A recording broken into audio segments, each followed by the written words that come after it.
Vamos con el segundo término de Kant que nos pueden preguntar en la BAU, el término de imperativo. ¿Qué es lo que tenéis que decir si os preguntan este término? Pues, en primer lugar, tenéis que comenzar diciendo que un imperativo es un mandato o un deber que nos obliga o que obliga a nuestra voluntad a hacer algo.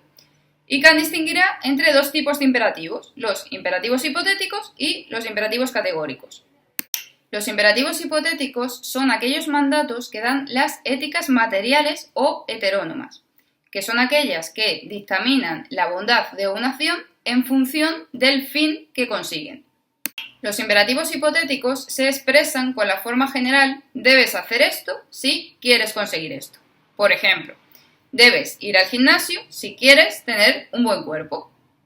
Y esto hace que la validez de los imperativos hipotéticos no sea universal, es decir, que ese mandato o esa norma no valga para todo el mundo.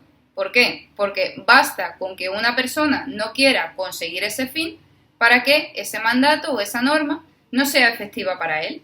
Por ejemplo, si una persona nos dice que no quiere tener un buen cuerpo, entonces ese mandato de debes ir al gimnasio, para él no tiene ningún tipo de validez.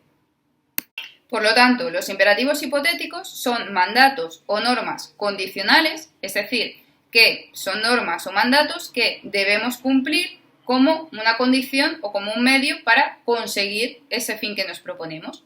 Son particulares, puesto que no valen para todo el mundo, y también son interesados. Solamente si tenemos un interés en conseguir ese fin que nos proponen, pues podremos cumplirlos o deberemos cumplirlos.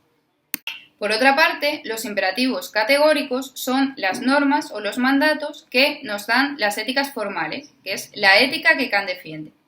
Entonces, este tipo de imperativos, los imperativos categóricos, se expresan bajo la forma debes hacer X.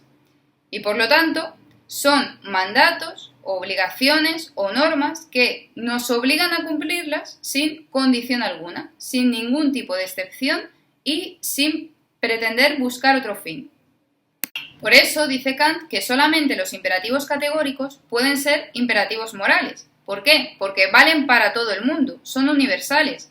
Si nosotros decimos, por ejemplo, no debes mentir, ese imperativo categórico no nos está diciendo que no debemos mentir si, por ejemplo, queremos alcanzar la felicidad. No es un mandato o una norma que debamos cumplir si queremos alcanzar la felicidad, sino que es una norma o un mandato que tenemos que cumplir por sí misma. El fin es el propio imperativo, el propio mandato, que debemos cumplir sí o sí, sin ningún tipo de excepciones, sin ningún tipo de condición y sin pretender buscar otra cosa cumpliendo ese mandato. Por lo tanto, los imperativos categóricos son mandatos o normas universales, es decir, que valen para todo el mundo. Son a priori, es decir, que no dependen de la experiencia. Son mandatos que debemos cumplir siempre, independientemente de las circunstancias.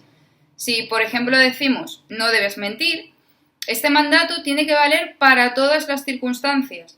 No se puede romper en ningún momento. Si un amigo nos pregunta, por ejemplo, ¿cómo me queda esta camiseta? Y vosotros pensáis que le queda fatal, no podéis decir que le queda bien, no podéis decir una mentira piadosa, porque entonces ya iríais en contra de la universalidad de ese imperativo. Y también son imperativos racionales, es decir, que proceden o que son elaborados por nuestra propia razón. Kant expresó estos imperativos categóricos a través de tres formulaciones: la formulación de la universalidad, la formulación de la autonomía y la formulación de los fines específicamente humanos. La fórmula de la universalidad nos dice que obremos según la máxima que queramos que al mismo tiempo se convierta en una ley universal. La fórmula de la autonomía nos dice que obremos de tal manera que nuestra voluntad pueda considerarse a sí misma, mediante su máxima, como legisladora universal. Y la fórmula de los fines específicamente humanos nos dice que obremos de tal manera que tratemos a toda la humanidad, tanto a nosotros mismos como al resto de las personas, como un fin en sí mismo y no como un medio.